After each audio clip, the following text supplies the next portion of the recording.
Alright, let's dive into something that's been buzzing in the architecture world lately.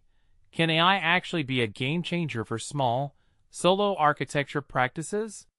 I mean, think about it.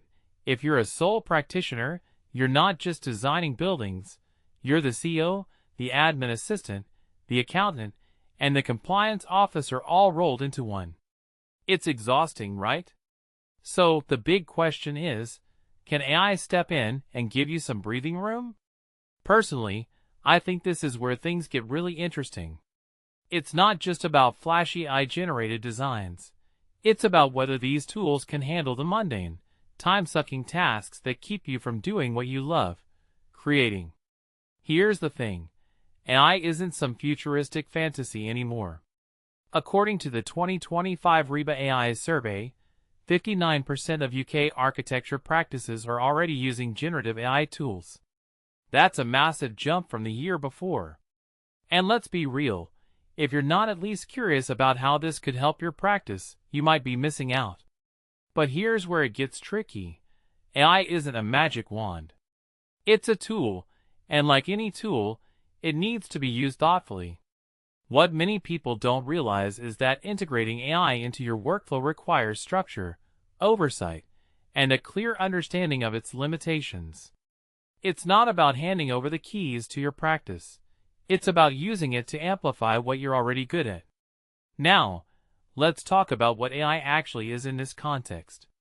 When we're discussing tools like ChatGPT, Claude, or Gemini, we're talking about systems that can handle tasks typically reserved for human intelligence. Think drafting documents, analyzing data, or even generating design ideas. But here's the kicker. These tools learn from patterns in data, which means they're only as good as the information they're trained on. From my perspective, this is both exciting and a little daunting. On one hand, it's incredible that AI can help you write contracts, plan projects, or even summarize regulations. On the other hand, you've got to be careful not to rely on it blindly.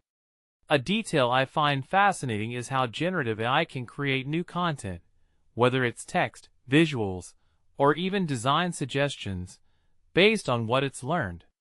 But here's the catch. It's only as creative as the data it's been fed. So where do you even start if you're a sole practitioner?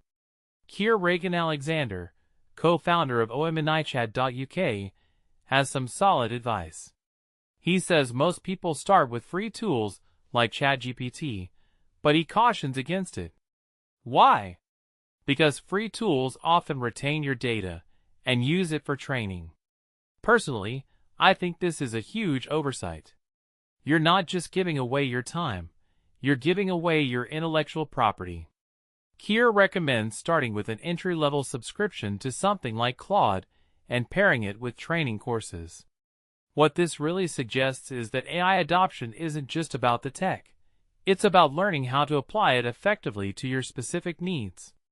Now, let's get into the nitty-gritty. What can AI actually do for a solo architect? Keir points out that a lot of your time is probably spent on admin tasks, contracts, invoices, bid writing, you name it.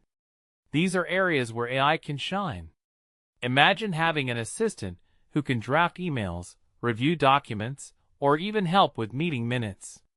But here's where I think people get it wrong. AI isn't here to replace your creativity. It's here to free up your time so you can focus on the high-value work that only you can do.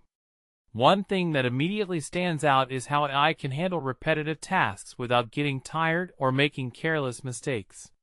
But, and this is a big but, you still need to verify its output. AI is a tool, not a replacement for your expertise.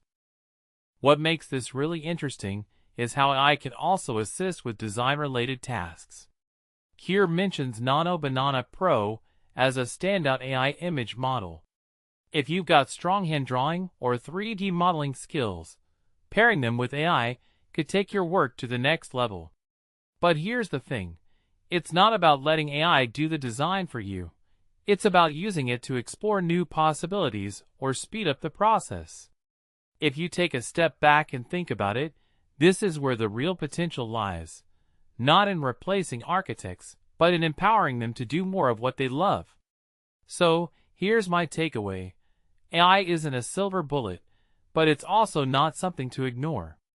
If you're a sole practitioner, it's worth exploring how these tools can streamline your workflow and give you back some of that precious time. But remember, it's not about jumping in headfirst. It's about starting small, learning the ropes, and integrating AI in a way that makes sense for your practice. This raises a deeper question. Are we ready to embrace AI not as a threat, but as a partner in our creative process? Personally, I think the answer is yes, but only if we approach it with intention and caution. What do you think? Are you already using AI in your practice, or is it still a mystery? Let me know in the comments below. And if you found this video helpful, don't forget to like, share, and subscribe for more insights into how technology is shaping the future of architecture. Thanks for watching.